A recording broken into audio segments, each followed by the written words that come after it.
رازدان رسول نبی علیہ السلام نے جس صحابی کو سب سے زیادہ راز کی باتیں بتائی ہیں اس صحابی کے نام ہے حذیفہ بن یمان۔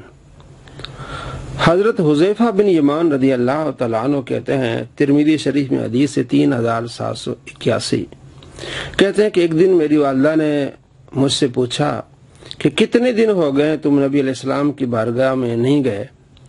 میں نے عرض کیا کافی دن ہو گئے ہیں۔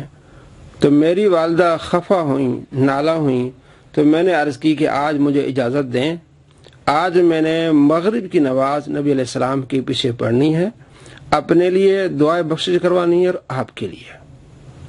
حضرت حذیفہ بن یمان رضی اللہ تعالیٰ عنہ کہتے ہیں کہ میں مغرب کی نماز نبی علیہ السلام کے پیچھے پڑھی، میں بیٹھا رہا کہ نبی علیہ السلام تشریف لائیں گے تو ملاقات ہوگی، اپنے لیے دعا کرائیں گے، اپنی والدہ کے لیے۔ نبی علیہ السلام مغرب کی نماز کے بعد نوافل میں آپ علیہ السلام مشغول ہو گئے۔ عشاء تک آپ صلی اللہ تعالیٰ علیہ وآلہ وسلم نوافل پڑھتے رہے۔ عشاء کی نماز پڑھا کہ نبی علیہ السلام گھر کی طرف لوٹے تو میں بھی آپ علیہ السلام کے پیچھے ہو لیا۔ میری آواز آپ علیہ السلام نے سنی، یعنی کہ میرے قدموں کی آواز، آہٹ آپ نے سنی۔ آپ علیہ السلام نے فرمایا من ھذا، کون؟ حذیفہ، یعنی آپ علیہ السلام نے سوال کیا اور خود ہی جواب دیا حذیفہ۔ قلت نعم، میں نے کہا جی ہاں میں حذیفہ ہوں۔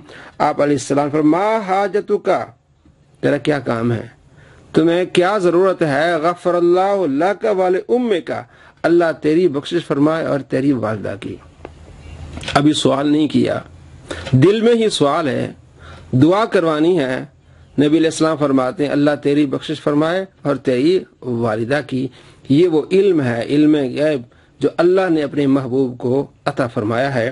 آپ صلی اللہ تعالیٰ علیہ وآلہ وسلم فرمایا اے حذیفہ، یہ فرشتہ ہے جو کبھی بھی زمین پر نہیں آیا، آج کی رات اس نے اللہ تبارک و تعالیٰ سے اجازت مانگی ہے کہ وہ مجھے سلام کرے اور مجھے خوشخبری دے کہ فاطمہ اہل جنت کی عورتوں کی سردار ہیں اور حسن و حسین اہل جنت کے نوجوانوں کے سردار ہیں۔ فاطمہ جنت کی عورتوں کی سردار ہیں اور حسن و حسین جنت کے نوجوانوں کے سردار ہیں۔